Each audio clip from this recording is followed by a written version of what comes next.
You all started out as just an egg and some sperm. But ever wonder why you don't look like the person next to you?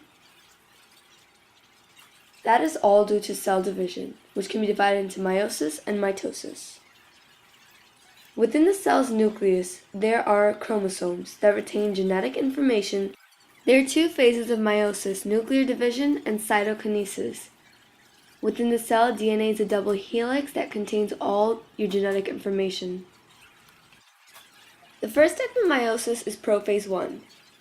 The nucleolus disappears, the chromatin condenses into chromosomes, the nuclear envelope breaks down, and the chromosomes are revealed.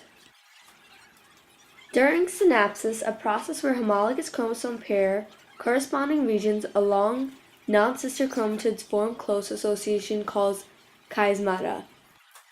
Chiasmata are sites where genetic material is exchanged, a process called crossing over. Next is metaphase 1. Homologous pair of chromosomes are spread across the metaphase plate. Microtubules extending from one pole are attached to the kinetochore of one member of each homologous pair. Microtubules from the other pole are connected to the second member of each homologous pair.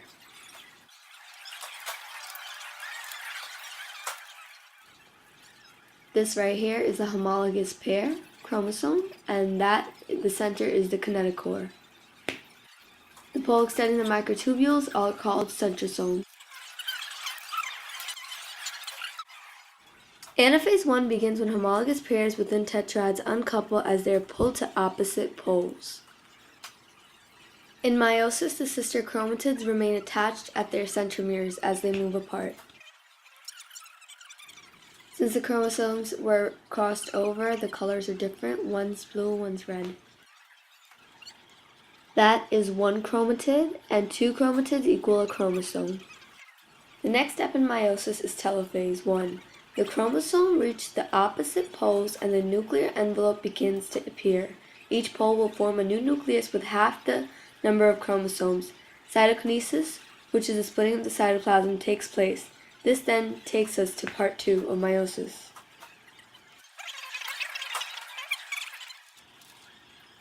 That right there is the nuclear envelope beginning to appear, and the arrows show the cytoplasm splitting into two.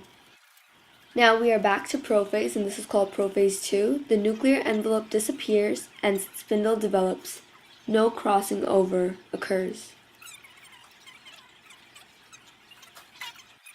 Next is metaphase 2, and in this, the chromosome aligns singly.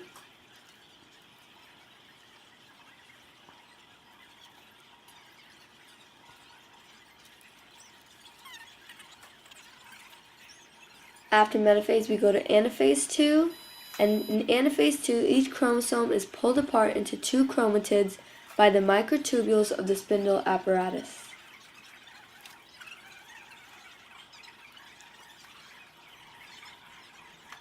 Telophase 2.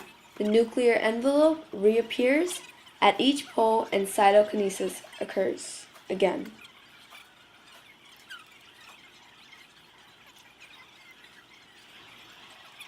Remember, in this part, no crossing over occurs.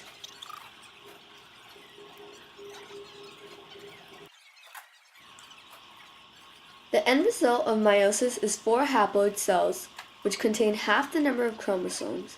This process allows for variation when the egg and sperm come together to form a zygote.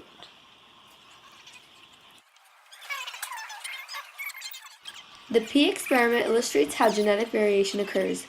Mendel conducted an experiment with pea plants. Through selective crossbreeding of pea plants, he discovered that crossing certain plants with different genotypes and phenotypes will give different results. With each generation, the ratio between white to purple flowers changed. This also introduced the idea of some genes being more dominant than others. The first generation produced all purple flowers, and when he crossed the flowers again, the second generation produced 3 purple and 1 white. This is an example of genetic variation. Using the Punnett square, one can predict the probability of the genotype and the phenotype of the future offspring.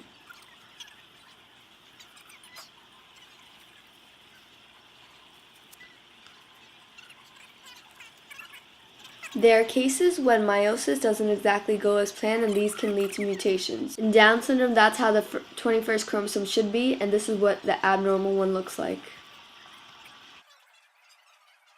Non-disjunction occurs when a chromosome pair does not separate properly, resulting in an abnormal sperm or egg cell going through fertilization.